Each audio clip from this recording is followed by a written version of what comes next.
बेखौ माने सिगाङाव दोननानै गावनि रोंगौथि आरो गावनि मोनसे नाजानायनि गेजेरजों हारिखौ गोजौ फारसे लांनो थाखाय जे नाजाफुबाय थानाय समाव बिथाङा अबथिरायै जिउ गोमानो गोनां जादोंमोन। दा बिथांनि मुङै गोसोखांथिनि नामाव दिनै फुटबल टुर्नामेन्ट होनाय जायो। दिनै खुंनानै माने 23थि जाफैबाय। दा फुटबल टुर्नामेन्ट खुंनायनि गेजेरजों बिथांखौ जों बोरै गोसोखांनो हायो आरो बिथांनि सान्थौ आरो सानस्रिखौ मुलुगनि खना खनला जायगायाव जों बोरै गोसारहोनो हायो, बेयो मोनसे गिदिर थांखि। आरो लोगोसे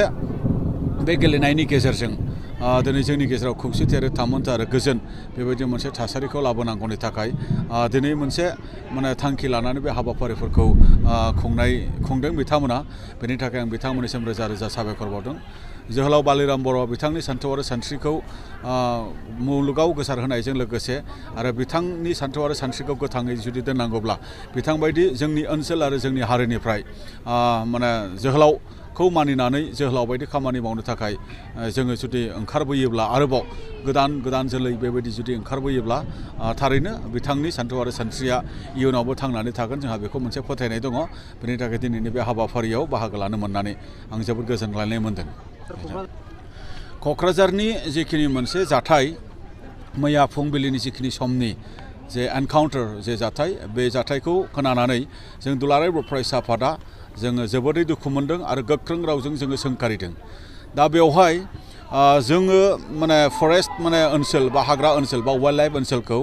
रैखाथि होनांगौनि थाखाय बा जोंनि इक'लजिकेल बेलेन्स बेखौ माने रैखा खालामनांगौनि थाखाय जोङो बिफां गायनाय बा बिफां दाननायखौ जोङो होबथानाय बे हाबाफारिखौ दुलाराय बर' फरायसा आफादा खामानि मावबाय थादों। बे टाइमाव माबायदि मा राहाजों माने दंफां माने दाननानै जिखिनि मोनसे फालांगियाव माने 2 नाम्बारै बेबायदि मोनसे खालामनाय बेबायदि थासारिया मुगैथाव जादों। बेयो 1 नम्बराव बन्द जानांगोन। बियो 1 नम्बराव बन्द जानांगोन। आरो जाय बिथांमोना 2 नाम्बारै दंफां लायनो थांदों आरो 2 नाम्बारै खामानि मावदों होननानै जाय बिथांमोनखौ फरेस्टनि माने डिपार्टमेन्टनिफ्राय जिखिनि गावथारनाय जाबाय, बे जाथायाबो माने जोबोद माने मुगैथाव जादों आरो बे जाथाया जोबोद सोंखारि जाथाव जादों। दिनै दंफां दाननाय बा हाग्रा सिफायनायनि मोनसे क्राइम बेखौ बन्द खालामनो थांनानै डिपार्टमेन्टआ आखायाव हाथियार लानानै दिनै सासे माने क्राइम मावनाय मानसिखौ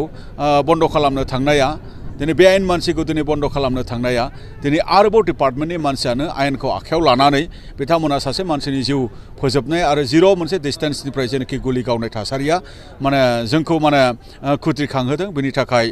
बे जाथाया बोरै जानो मोनखो,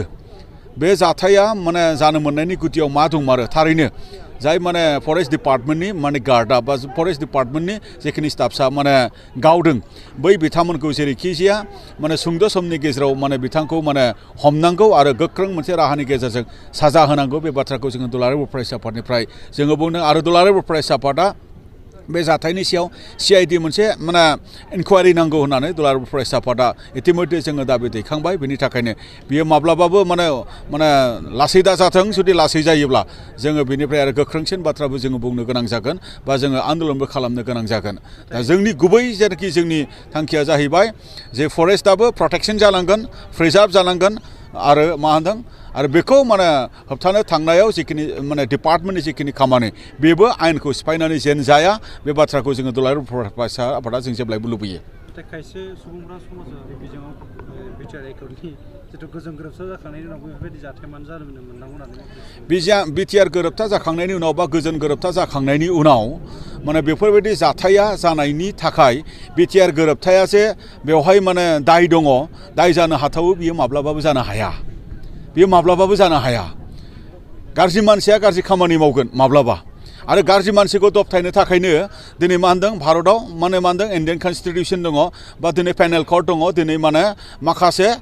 प्रिभेन्सन एक्टफोर दङ। बेनि थाखायनो ल' एन्ड अर्डार, बेनि थाखायनो दिनै पुलिस डिपार्टमेन्ट, बेनि थाखायनो आर्मि पुलिस सेना बाहिनी। भारतआ दिनै इन्डिपेन्डेन्स जाखांनायनि उनाव भारतखौ नोङो माने मोजाङै सासन खालामलांनांगौनि थाखाय सिकिउरिटि फर्सेस बा ल' एन्ड अर्डार बा पुलिस मिलिटारि बायदि मैया दङ। दिनै इन्डिपेन्डेन्स जाखांनायनि उनाव उदां जाखांनायनि उनाव भारतआव गाबोन जुदि माबा मोनसे जायोब्ला बियो भारत उदांस्रिनि बियो गोरोन्थि जागोन नामा? बियो भारत माने उदांस्रि मोननायनि बियो गोरोन्थि जागोन नामा? बियो माब्लाबाबो जानो हाया। बियो गोथौ माने साननो हायै बा सानगोथे मानसिफोरनि बियो अपिनियन आरो हाफ इनफरमेसन थानाय।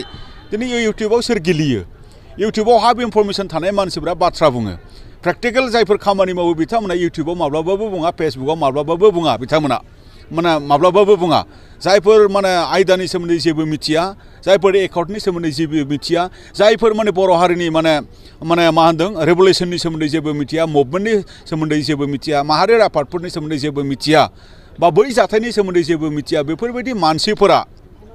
बेबायदि माखासे बेसलेस खोथाफोरखौ बुंगोन आरो बेजों समाजा माब्लाबाबो दैदेनजाया आरो बिथांमोननिफ्राय जोङो माने एसे गोजानाव थानायानो मोजां आरो बा बिथांमोनखौ गोजानाव दोननायानो मोजां गोजोन्थों बिटिआरआव माखासे जेंना थारैनो बेफोरखौ माने समय मथे जुदि एक्सन लानो हायाब्ला समय मथे बेनि थाखाय प्रिभेन्सनखौ होनो हायाब्ला थारैनो जुदि कालप्रिटखौ जुदि समय मथे जुदि एरेस्ट खालामनो हायाब्ला पानिशमेन्ट होनो हायाब्ला थारैनो दुलाराय बर' फरायसा आफादा जों इयुनाव बुंगोन जे फेलार जादों होननानै जोङो बुंगोन प्रसासना नाथाय जोङो दासिमबो बुंदों जे दायनिगिरिखौ हमनांगौ दा बेवहाय रेप एन्ड मार्डार केस जादों बा हिउमेन ट्राफिकिं जादों बा नोङो डिपार्टमेन्टनिफ्राय बेवहाय माने फेक एनकाउन्टार जादों बा एनकाउन्टार जादों फेक एनकाउन्टारबो जानो मोना एनकाउन्टारबो जानो मोना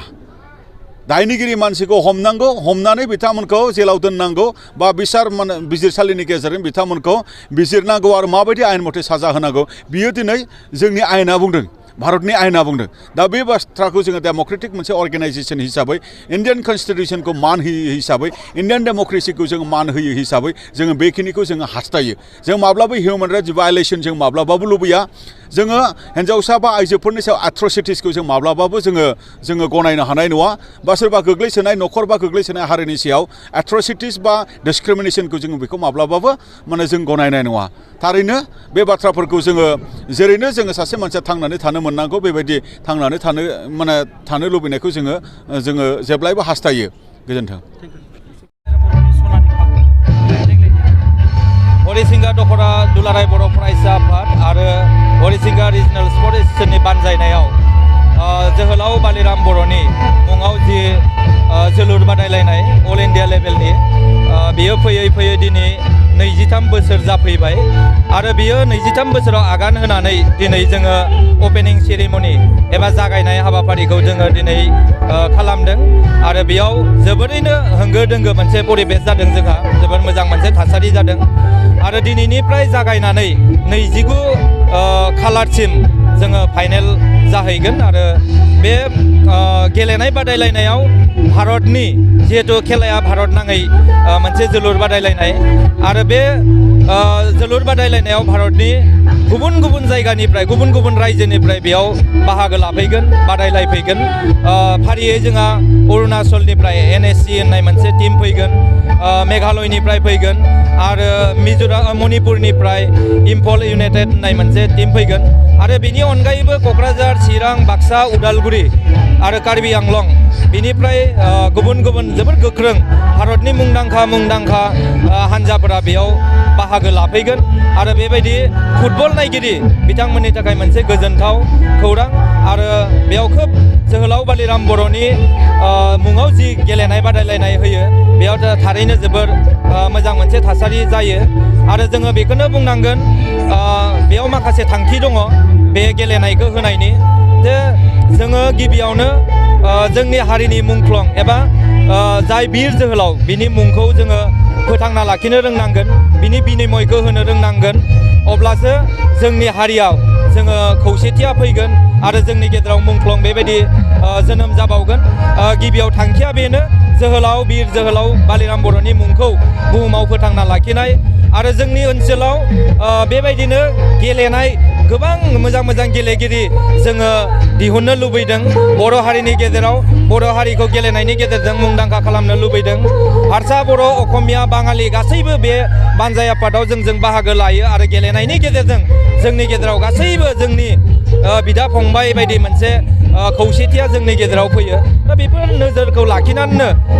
जोङो बेबायदि मुंख्लंनि मुङाव जोङो खेलाखौ होनाय जायो दा बेनिखायनो जिहेतु जोंहा 29 तारिखआव फाइनेल जागोन बे फाइनेल गेलेनाय हाबाफारियाव जोंनि दाब जायगानिफ्राय गेलेगिरि नायगिरि बिथांमोनखौ नायफैनो थाखायबो आं आरसिनि जानानै आङो खावलायहरनाय जाबाय